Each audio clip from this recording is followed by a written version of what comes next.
and welcome to Friday Night Live. I'm your host, Dan Kelleher. Today we'll be talking to a producer that started off with a radio show about local reggae artists, then made the transition to television. But first we have a husband and wife team producing and crewing their own ghost hunting show. Please welcome Suzanne and Jim Sorrell. Suzanne, Jim, thank you so much for being on the show. Thank you for having us. Thanks for having us, Dan. So how long have you guys been producing your show? What's it called? Well, the studio show is called the Evermore Paranormal Network, and we've been producing the show for a year now.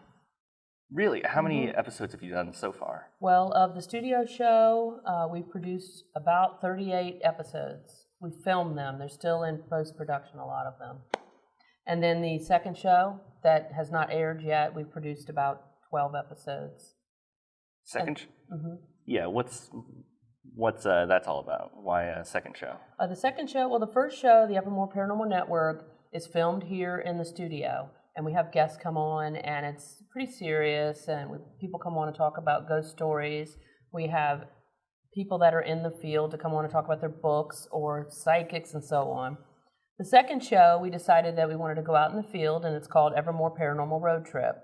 It was approved a while ago, and we started filming, and that one is all about being in the field at not necessarily haunted locations, but paranormal-related kind of locations, antique malls, mansions, historical places, stores, whatever.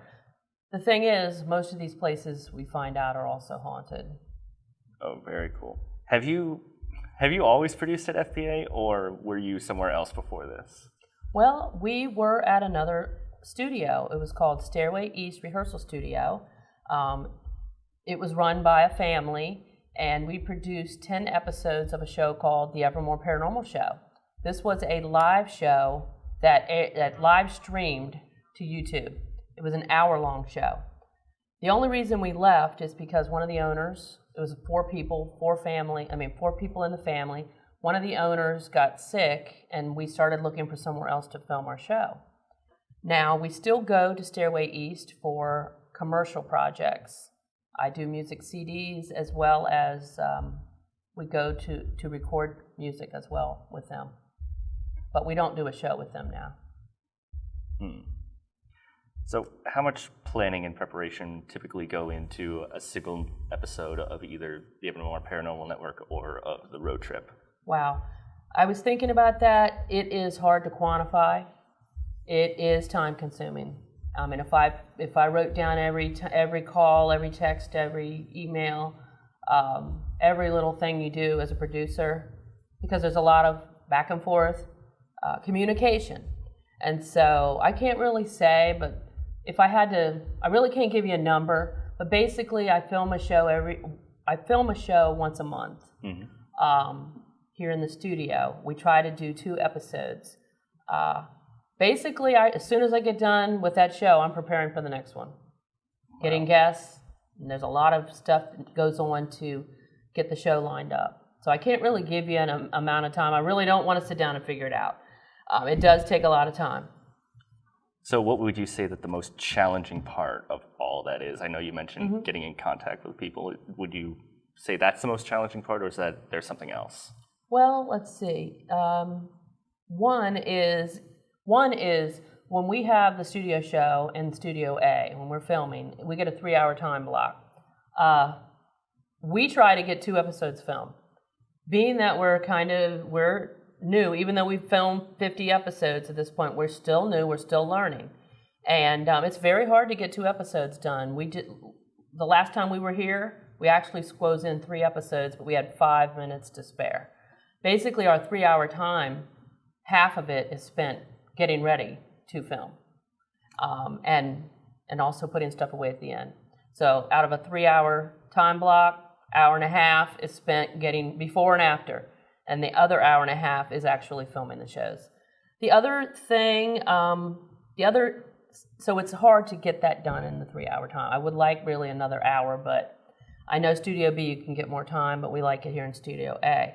The other thing is, yes, getting the crew and the guests here on time and handling, because it's just the 2 of us doing everything, we have to be very organized. And so crew show up late, or they don't show up at all, traffic problems around here, those kind of things. So, other than that, we've got to the point where we plan for those things. So, Jim, I kind of want to bring you in. Okay. I understand you primarily do the technical aspects of the show, and you guys did staff productions before moving on to your own thing. What was that transition like? Well, it went fine.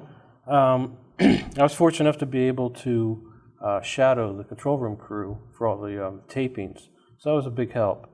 And also, we did add an extra staff production service, and that gave us a little more time to be prepared and learn the process better than what we'd already done.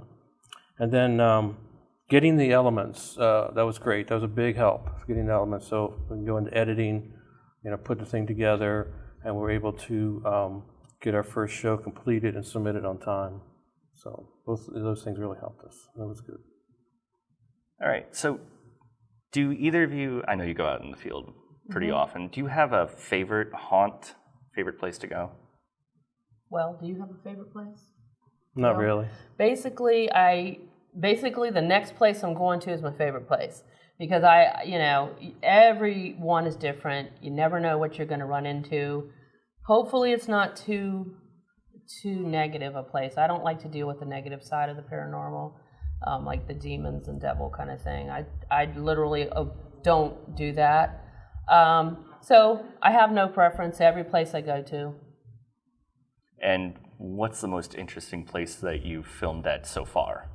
Wow, what's the most interesting place? You? It's hard to say. Every place. I mean, seriously. Okay. Filming. Let's see. Well, the first episode that we filmed for the road trip, we filmed at. It's going to be the premiere of the road trip show, and we filmed at a metaphysical store. It's called the Crystal Wand in Gettysburg, Pennsylvania. Now, we went in there are two ladies, the owner and a psychic that does readings all the time there, and she's been my psychic for like years.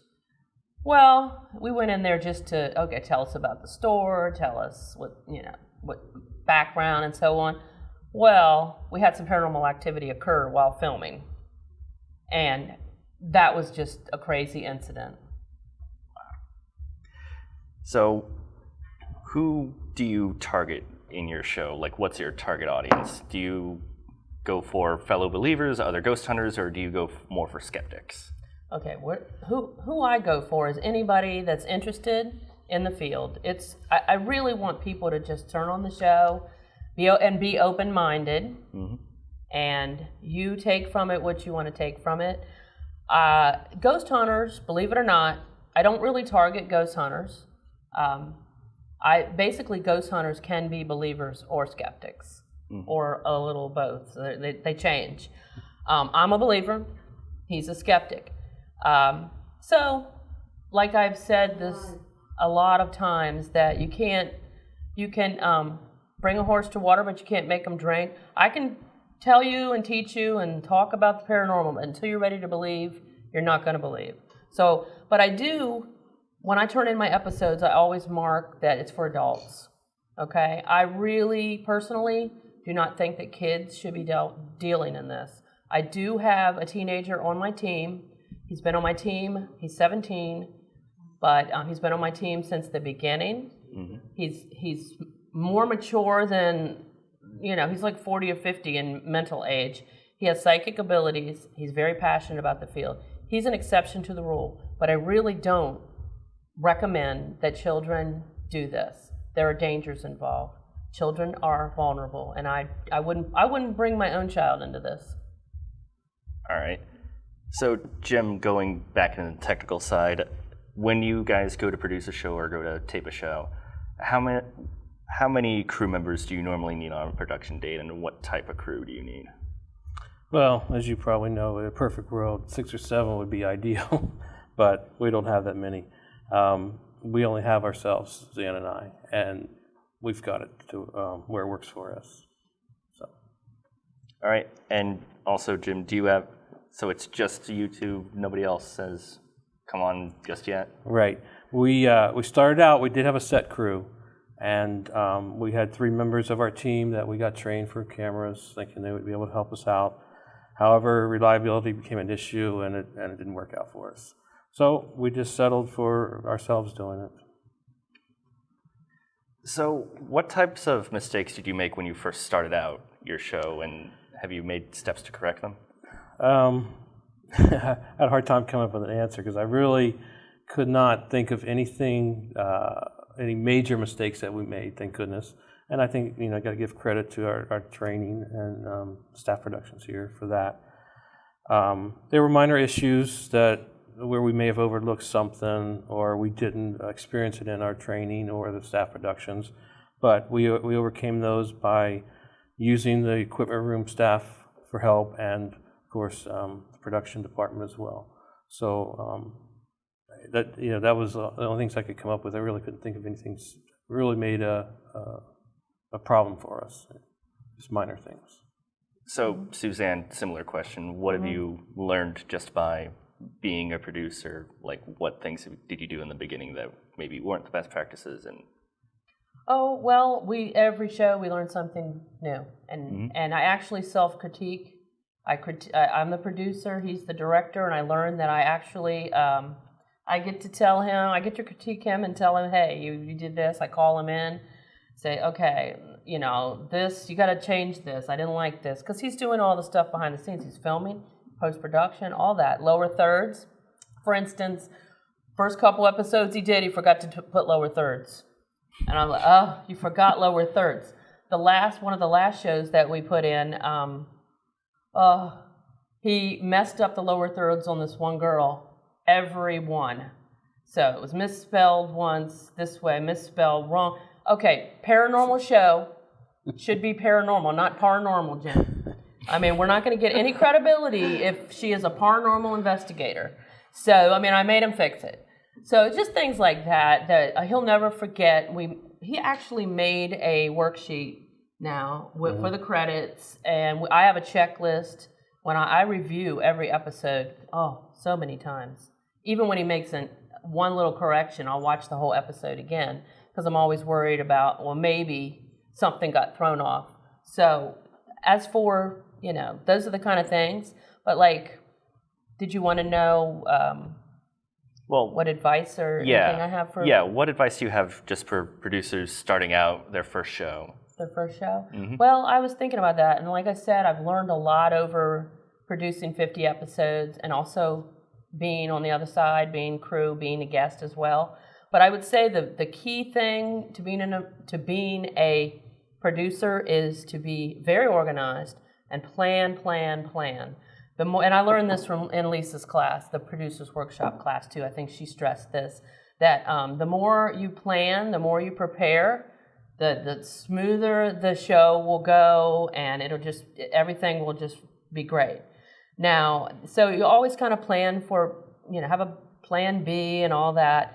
Now, also, secondly, let's see, I also think, and I've realized this, and this is something I really want to stress, I'm a producer now, but I've also been crew, I've also been guest, and I really do think it's important to show appreciation for the people that come in here. They volunteer their time, and I, for one, have felt like I was not appreciated when I was on the other side of this desk. So as a producer, I make sure that these people are, you greet them, you thank them, and that has not been done for me on some of the things that I volunteered on. And thirdly, if you're going to do a show, make sure that you are passionate about the topic that you are producing a show on. Because at the end of the day, you're putting a lot of time in. You're spending your weekends, evenings, and so on. And so make sure that you are passionate about it, because at the end of the day, you're doing this all for free, really. So those would be my tips. And to the volunteers watching right now, if they want to get involved with your show, how can they best get in contact with you? Well, they can send an email to msvaghtr@aol.com. So that's Ms. Virginia Ghost Hunter, basically. And you could also go to our YouTube channel, or our Facebook channel for either of the shows. We have channels and Facebook pages for both of those. All right. Well, Suzanne, Jim, thank you for coming on. You're welcome. Thank you for having us. I'd like to thank the Sorrells for sharing their story with us today. It's certainly given me a lot to think about. Don't go away, because coming up next, we're going to be talking with Janice White about her TV show, World Reggae Party, Local Irie.